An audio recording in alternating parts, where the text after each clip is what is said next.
صدايا المراقبين استهداف دبابة.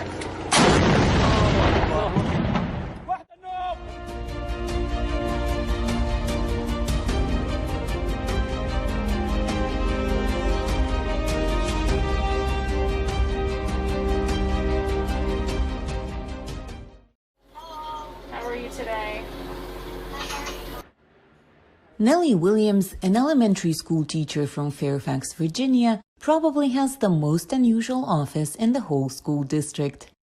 My students now say, "Oh, I want one." And I said, "I know it's very cool, but you cannot get upset with your parents if they cannot all build you a treehouse." The idea to transform a miniature treehouse into a school office didn't come to Williams at the start of the pandemic. At first, like thousands of other school teachers, she tried to work from home. But she was surrounded by her own family and had a hard time concentrating. There are 4 of us in the house, all doing jobs and distance learning. I have 2 daughters and my husband's home too. And we have a cat and 2 quite large dogs, and we just acquired a 3rd, so it's a little distracting.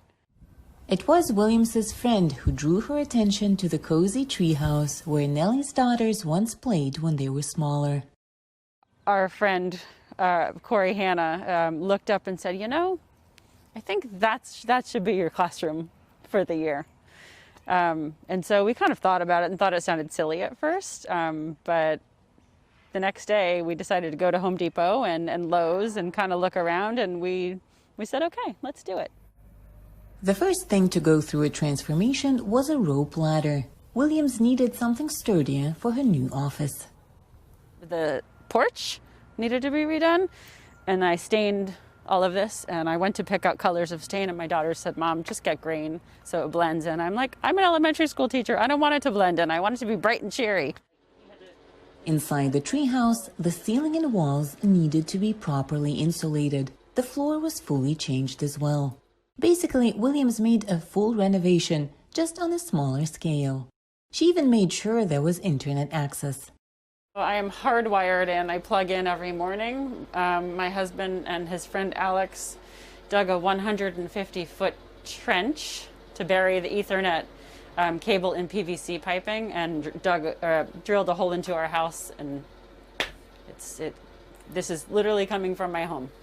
They worked on the renovation all summer and finished just in time for the new school year. Next, Williams hopes to repair the old zip line. That way, getting into the treehouse will be more fun. When my husband was building the staircase, I said, no, you can't put that piece on. You have to leave that so we can access the zip line. Now, he still has to build a platform so we can get onto it. Williams often has company in her treehouse office. Her cat and dogs bob by. Her students love the innovative space, and since most of them chose distant learning in the spring semester as well, Williams will spend at least the next 6 months hard at work up in a tree. For Lesia Bakalets in Fairfax, Virginia, Anna Rice, VOA News.